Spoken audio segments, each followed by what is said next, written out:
is happening around us. And that's the reason I picked this particular story. I was almost sort of, I was looking for something, not even consciously, because I didn't pick this story. I don't feel like I said, okay, I'm looking for a script and let me do this film. It wasn't that at all. Both Firaaq and Manto were almost sort of a compulsion. I wanted to say something. This story somehow came to me. As Manto says, if I can just say it in Hindi and I'll translate it because it's beautifully said, and those of you who understand. Manto said, "मैं अफसाना नहीं लिखता, अफसाना मुझे लिखता है." I don't write stories, stories write me. And in some ways, both my films, that's been the process. And that's why I chose to tell this story. And I also felt through this story, we can talk about the many Mantos who are there today. We can also spread Mantoiyat. That's a word that Manto had also written in one of his essays, which I have kind of owned now. And I feel like through this film, if we can spread that Mantoiyat, and by Mantoiyat I mean that will to be more honest, be more courageous, and be more free-spirited. If you can, and we can take a little bit of that from Manto, which we all need, then I think the film does what it's intended to do.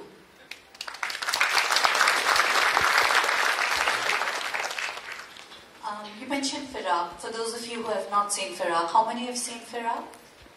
Okay, quite a few, but not a lot of people. For those who haven't seen Firaaq, it was Nandita's first film as a director. And it was about it's a story set in Gujarat just after the 2002 riots that happened at the time. Tell us a little about that, Nandita, since we're on Firaaq. Tell us about, you've been an actor, what led you to direction and especially picking up a subject as difficult and as contentious as a story about riots? And to be honest, if I had picked up, I wouldn't have picked up Firaaq as my first film and Manto as my second. So it wasn't, again, a very conscious choice. Gujarat riots happened in 2002. I was deeply troubled by how our society, our conversations were getting polarized and divided. And I started doing a series of talks in schools and colleges and other social forums, and I called it Identity and the Notion of the Other. And even those conversations were getting so polarized. There was so much of us and them. So it wasn't so much about what only happened in Gujarat, but among my friends, people I knew, and that was very disturbing. And that's how, from one story, it slowly, organically became an ensemble film, which is the aftermath of the Gujarat riots. I, as a viewer, have never really enjoyed seeing films where there is violence. I feel sometimes violence is glorified even when the intention is not to, but it's just done so fantastically that it can be very enticing, and violence is normalized. And in times such as ours, I don't know, maybe it's a factor of age, but the older I'm getting, I want to run away from anything that even in the smallest way justifies violence. And that's why I chose to set Firaaq a month after the riots, and about the lingering impact of violence. How does it impact relationships? What happens to people who are the victims of it, those who are the perpetrators, guilt, idealism, or the fading of it, and just emptiness that people face once their loved ones are gone, and what do they do next, and all of that. And it's been 10 years since I haven't, the next one was 10 years later this year. And again, it wasn't distributed well, the story didn't read, that's why maybe a few of you have seen, and I thought I was never going to do a film again. And again with Manto, I felt compelled to tell this story. By the way, Firaaq is on Netflix and Amazon, and pirated one on YouTube, which is a good copy, and now you can watch it. As long as you don't pirate Manto yet.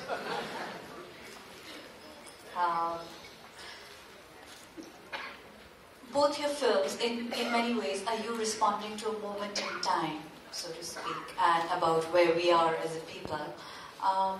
Manto particularly is, he's by virtue of the fact that he belongs in a sense to both sides of the border, really, He is not necessarily only a Pakistani writer. He is, India completely claims him also as an Indian writer. He transcends all kinds of borders and boundaries. He's a bit of a transgressor all his life, and his literature remains transgressive. To compress a life and a body of work like that into 2 hours is extremely difficult. So what made you choose these particular years of his life, and what did you choose to leave out, and what did you choose to keep in the film? Yeah, that was one of the most difficult things, because all the research was primarily based on his own writing. And it was huge because he was a very prolific writer. He died very young, at 42, as you saw in the film. But he wrote 300 short stories, hundreds of essays, hundreds of radio plays, biographical sketches. I mean, how much do you read? And the more you read, and there's so many wonderful anecdotes, and you want to have it all. My first draft was a 10-year story. It was from 1942 to 52. And with every draft, it kept getting narrower. And I also realized there were lots of people who don't know Manto at all. So the deeper I was getting into Manto, there were these little nuggets that I wanted to share, and then I knew that 90% of the audience will probably not even know who Manto was. And there'll be some, because there are Manto experts who know everything and much more than I can ever know. And, you know, in a way it's also for them, because they will see their Manto and they will all come with their own interpretation maybe. And then there are those who know a little bit about it. So it was a very challenging experience. But I think filmmaking, especially this one, also has been a very spiritual experience for me. Because just this whole idea of letting go. When you're writing, and you know what you let go, and hopefully what I've kept is more interesting than what I've let go. And but that was a very difficult process. I finally narrowed it to the 4 most significant years in Manto's life, which is 46 to 50, and also the most significant years in the lives of India and Pakistan because of the partition. And you absolutely rightly said that Manto belongs to both countries. In fact, it's really ironical, because in Pakistan, when they write about him, they say one of the greatest short story Pakistani writers. And in India, we call him, you know, the greatest short story writers, the Indian short story writers. And it would be such a disservice to Manto, because he was one person who wanted to go beyond these binaries, these kind of identities of nationality, of religion, of, you know, all of these identities that are dividing us. He was totally against this us and them. So, a lot of his stories talk about that universal human experience. It talks about how there are grey shades in every one of us. That let's not make these black and white distinctions. And every good person, or the ones we think are fantastic, they have their shadows. And the worst of people can be redeemed. And that's what he explores. So his were really human stories. So in that sense, it was really tough, but I chose these 4 years. And also when you're doing a project like this, you're not a trained filmmaker. You're doing it because you deeply feel compelled to tell this story. In some ways, you also don't have a fear of failure, because you don't know what's really going to come out. You don't know who's going to relate to it, who's not going to relate to it. You know, I was just telling inside when we were talking, they said, oh, you want to go and see how the reaction is? I said, you know, it's like the baby has been delivered. The only time I've seen it is in Cannes when we had our world premiere with my cast and crew. After that, I had not seen any screening, because every time I see, I only find mistakes and faults and, oh, I wish I'd done that and I wish I'd done that. So it's just now, and all of you will take from it maybe something else. And usually whether you read, and more so in a film, when you watch a film, and when people come and tell me how they felt, and the response has been overwhelming in India and other parts, and they tell me so much about themselves. And that's what art does. It sort of almost transfers that. That's why it's also a very empathy-invoking experience, because you almost feel like the character. You almost sort of juxtapose your own experiences, your own thoughts, your own responses to things. So what has been fascinating for me has been just reading and hearing what people have taken from it. And different people have taken different things, but at the end, I think they have felt great empathy for Manto, but equal empathy for the wife, and also disturbed about what's happening today, and they are being able to make that parallel that you started your conversation with about what's happening today and what happened then, and how little has changed. We probably regressed. He could still say a lot more things that maybe we can't say today. tell me a little about recreation. You've talked about the letting go, but also recreating a world that is mostly gone, especially visually. I mean, when you write, you can do that, but visually, the buildings have changed, the decor, the architecture of the time, and you've captured all of that really beautifully. So how did you do that? And also, what were the difficulties and challenges? You said you couldn't shoot in Lahore. Tell us about that. Yeah, that was the other most difficult thing. Because in today's modern day clutter, where buildings have ACs jutting out, satellite dishes, hoardings, many of those old beautiful buildings are dilapidated. The nicely preserved beautiful ones, they don't want to give it for shooting, or they want to give it at a cost that we can't afford.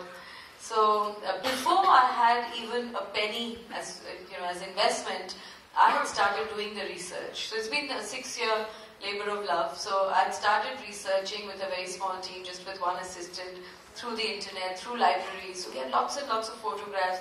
I'd done many recce's.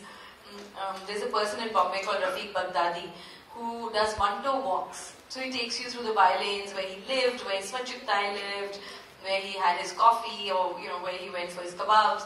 So we did all those walks and saw a part of Bombay that I don't think I would have ever seen otherwise. But it was really difficult to recreate Bombay.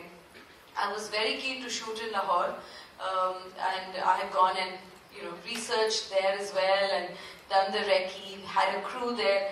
And then Indo-Pak, as we always do, 2 steps forward and 3 steps backwards.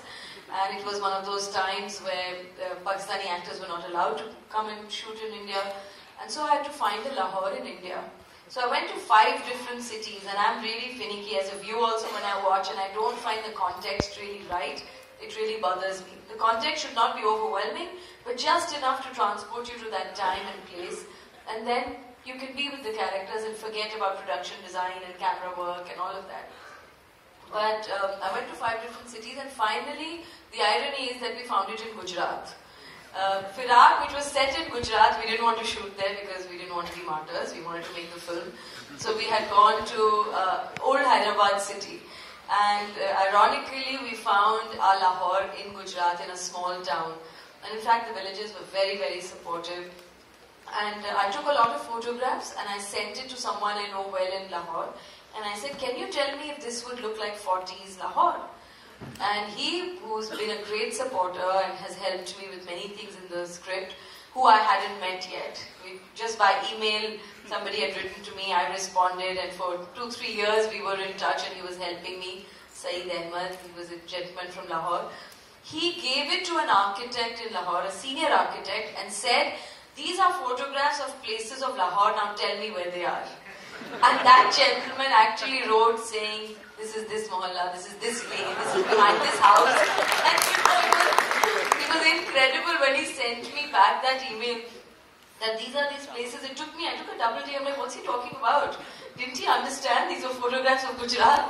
And then I immediately called him up and he said, maine badi chalaki ki. I was very clever.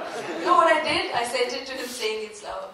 So I think that was really good that it does look, in fact it was easier, much easier to shoot there. We even had rooms and lanes that, it was like a ghost town. It was an NRI, as we call it, non-resident Indian town, because most of them were in the US and would only come during the summer holidays. So there were no ACs and all of that jutting out, not too many satellite dishes. Old town. They had some rooms which even had the switchboards of the 40s and 50s and the kind of furniture and the books. So lot of the Lahore was shot there, and so I think we sort of passed the litmus test on that. I think for those of us who have been to each other's countries, I think this is one of the greatest tragedies because you see how little difference there is. Our shared history is not only strong, but also the commonalities are so strong. Like Karachi is so much like Bombay, Lahore is so much like Delhi. Yes. This is really the thing about Manto too. Dhaka like Kolkata? I think except for the Bangla, it's a lot like Bombay actually. Yeah. I think what I was trying to say about Manto was that he was also, in that sense, his work has a universal undying appeal. The work itself, would you comment on his literature and how it survived and been regenerated and how every generation continues to find him relevant? Yeah. I think he was very, very modern in his own time, in the way he looked at characters, the kind of agency he gave to women. In the stories about sex workers, it wasn't just empathy, or it was really an understanding of the human condition. It was the understanding of how a woman would feel. In fact, someone asked him, another writer from Pakistan, the person who, Ahmad Nadeem Kazmi, who was also a great writer, who you see in the bar, who kind of betrays his trust. And he asked him, he said, how do you understand women? You know, आप कैसे समझ लेते हैं औरतों को? So Manto said, औरत को समझने के लिए खुद औरत बन जाना पड़ता है. You have to become a woman yourself. And that's, I think, for a man to say that you have to become, you have to literally be that person to be able to write. Also his partition work. I mean, you know, there are many partition stories. Many writers have written about partition. And it was, as we know, the largest mass migration in the history of the world. And yet his stories have never been epic. They've been very intimate. The lens is very personal. It's about 2-3 people. And you can change their religious identity and nothing would change. You can swap them. And, you know, there's that universality about his stories. And they're very real. And that's why even today when we read that, we can completely relate to it. In fact, his partition, that was the only time he wasn't prolific, during partition, because he was so deeply troubled by it. You have to be very, very sensitive, because we all care about what's happening everywhere, what's happening around us, but the fact is we do go on with our lives. We still, you know, we talk about it, we get angry about it, we write about it, we share our thoughts, but still our life goes on. His life didn't go on.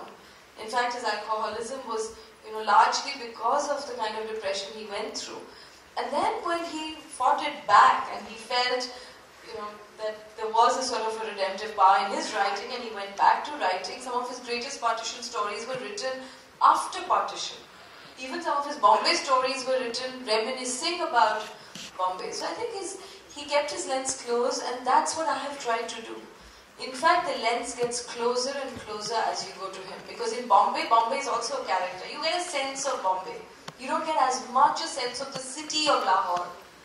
Because it wasn't so much about Lahore, it was really, as you get closer into the film, it's really about him. So I've also tried to keep the lens. And that's why I wanted to intersperse the stories.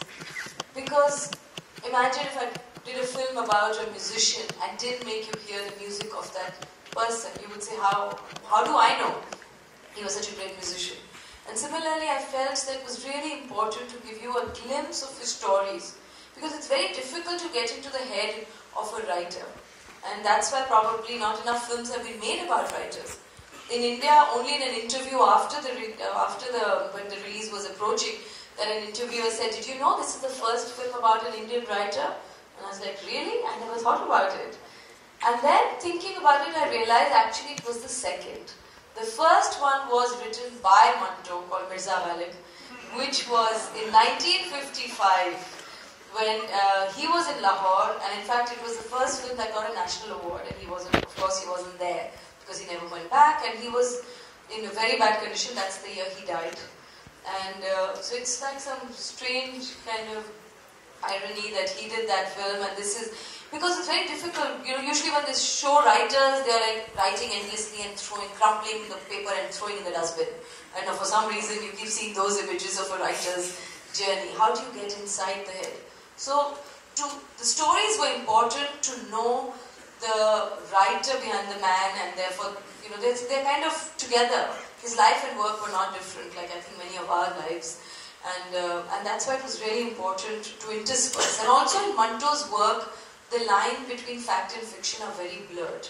You almost don't know whether this really happened to him, or is it a character that he saw, or has he created it? He uses the same word, the same names in different stories. Sometimes for a man, unisex names like Mumtaz comes in a couple of his stories. This whole incident of Shyam the perception of his betrayal, betraying Manto. Nobody really knows why he went to Lahore. These are all inferences.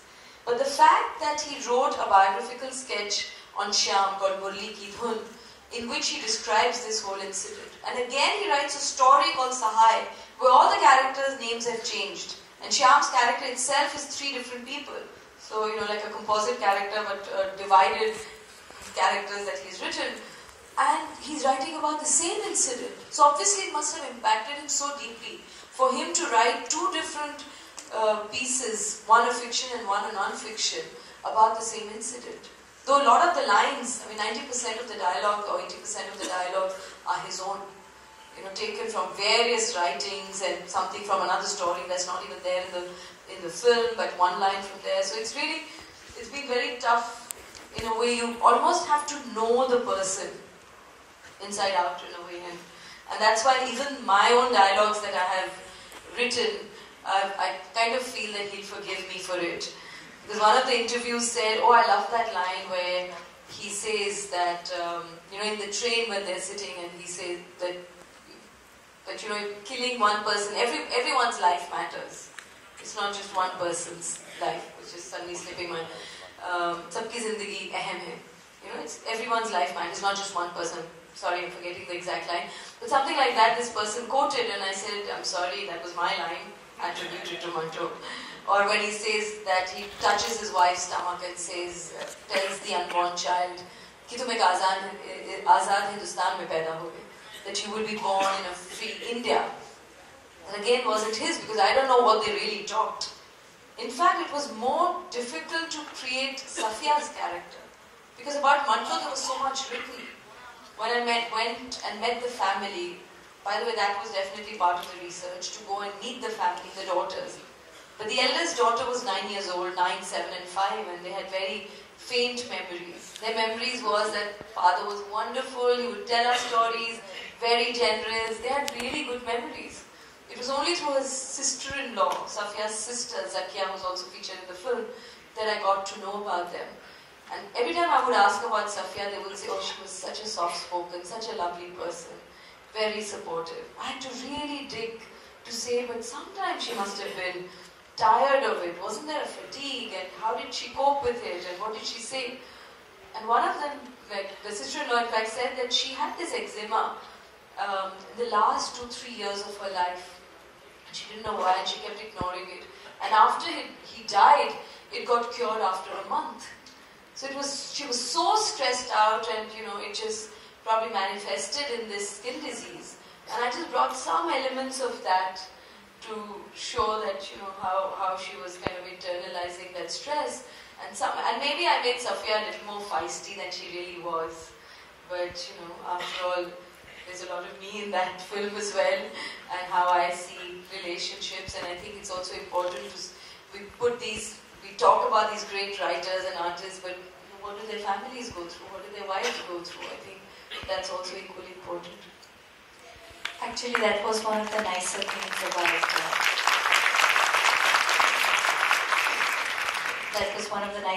about Manto. I think it restored Safiya in some way, and I think it also gave Manto a lot of dignity. I think in popular sort of narratives about Manto, we all love Manto's literature and stories, but when we think about the man himself, we don't necessarily treat him with a sense of dignity, and his struggles, and alcoholism also. I think your film deals with it with a lot of dignity. And yet contradictions. Because usually when you tend to do these biopics, first of all, that suddenly become the flavor of the season. And when I started working, I didn't think of it even as a biopic, and it was in 2012. Usually the trajectory is always like an ordinary man goes through something extraordinary and becomes this extraordinary sportsman, or an extraordinary politician, or an extraordinary artist, whatever it may be. But Manto was so riddled with so many contradictions, and in his own work, he talks about contradictions in human beings. He doesn't aspire for beauty. He wants to show that ugliness as well. He said that's reality. Whatever is reality, I want to show that. And why can't we show things as they are? Going away from reality, is that going to make us better human beings? So I think he would have been fine. In fact, he would have been very upset with me if I'd only shown him or put him on a pedestal. And sometimes there are people who have come to me and say, oh, I really didn't like Manto. I mean, what kind of a person he was. And that shows their discomfort maybe with ambiguity, or their own discomfort with contradictions, or us wanting to sort of put people on pedestal. And then there are people who feel that, okay, he was fallible, he was like us, he had good and bad. And, through all of that, through his ego, through his arrogance, through his alcoholism, his pure intent of wanting to, tell the truth, wanting to tell things as they are, despite all odds. The fact that he was so compelled to write kept putting him in trouble. And yet he was a family man, as we say. Unlike many other maybe writers who have had their muses, and history has forgiven them, but he cared about his family, and which was in direct conflict with his compulsion to write and drink. But I think people understand contradiction. Sometimes we oversimplify in films that, oh, it's a 2-hour film, I need to tell you there's a good guy and there's a bad guy. We undermine the audience, but I think most people do see through all of those difficulties and things that make us uncomfortable. We don't want to be so righteous and moralistic, because we aren't also good. We have our own contradictions. It makes us, in fact, love ourselves better and therefore the others, more forgiving of the others, when we understand that yes, it's this and that. So right from the beginning, I always knew I wanted to not sort of beautify him in any which way. And that's why for me, the biggest nervousness was when I brought the daughters to India. I wanted them to see this premiere together, both Delhi and Bombay. And I brought Saeed Ahmed, who had also helped me. And when these people came, and my biggest worry was, how are the daughters going to take it? How are they going to see their parents, their father and their mother? And that was the most overwhelming moment when they came out and they were sobbing, and they said, we suddenly felt that we were back in history because we were too small. We felt like we could actually go back in time, and like we saw our parents for the first time. So for that reaction, I think I was really overwhelmed.